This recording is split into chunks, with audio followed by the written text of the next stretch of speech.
Dams shape the world around us. They reimagine vast landscapes by repurposing rivers, and they provide energy to millions of homes across the globe.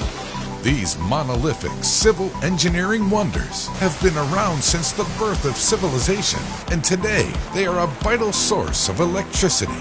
Globally, 16% of the world's electricity is produced through hydroelectric power plants, most of which are located inside, on, or near to dams.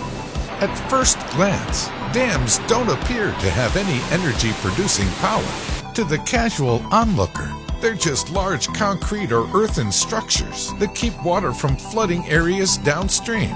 However, dams, and more specifically hydroelectric power plants, take advantage of one of Earth's most abundant resources: gravity. Hydroelectric power plants harness the potential energy created by the water that the dam holds back. They capture the energy of the water as it falls from high up behind a dam. This is done through the use of turbine generators, which harness this kinetic energy and transform it into mechanical energy. This mechanical energy is then converted into electrical energy with incredible efficiency. Modern hydropower plants can convert energy from water held by a dam into electricity with up to 95% efficiency, contrasted to the best fossil fuel power plants, which operate around 50% efficiency. Dams and their accompanying hydroelectric plants can range in size from a few feet high, used to power a few homes, to several hundred feet, like the Three Gorges Dam in China that can power entire cities. Now let's learn a little bit more about how these power plants work. Modern hydroelectric plants include four main components. 1. The dam. Dams are used to create potential energy in water, allowing it to build up in great quantities at elevation. Dams are also a way for power plants to store energy and control flow. 2. The turbine. The turbine is the mechanical component that transforms the flow of water through a dam into mechanical energy. Turbines are like windmills, except the forces that spin them come from water rather than wind. 3. The generator. The generator takes the mechanical spinning energy from the turbine and uses it to generate electricity. Generators in hydropower plants work exactly the same as generators used in other situations. 4. The power transmission lines.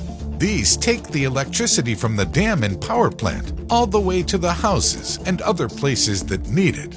Now, let's start thinking about how much energy a dam can make. The ability of a dam to produce a given amount of electricity depends on a few factors: how far the water has to fall, how much water is falling, and the efficiency of the turbines and generators. These three factors are significant when determining the output of a given dam. For example, the farther that water falls through a dam, the more power it has. Gravity acts on the water at the top with an acceleration of 9.81 meters per second squared. The further it has to fall, the faster the water moves when it hits the turbine. The power that water can produce is directly proportional to the height that it falls. Simply put, a 100-foot dam has twice as much energy producing capability as a 50-foot dam. The amount of water falling also has a big impact on the energy producing capability of a dam. While the height the water falls at a given moment impacts how much power it can produce, the amount of water falling at that height impacts how much power is actually produced. The amount of water is often not something humans can control though, as it is dependent upon how much water is flowing into the lake the dam holds back. Dams and hydroelectric power plants can adjust flow to the turbines, but at the end of the day, they only have as much water to power the plant with as is held in the dam. If dam and hydroelectric power plant operators ever want to speed up or slow down how much electricity they are producing, they can change the flow rate of water they're letting through. In this way, engineers often think of dams as physical batteries. Storing a given amount of water in a dam is essentially creating a battery of water that can be used to generate electricity later on. Lastly, The energy-producing capabilities of dams depend on how efficient their turbines and generators can be. Given that hydroelectric power plants have a roughly 90% efficiency, these power plants are some of the most efficient out there. Now let's recap the basics.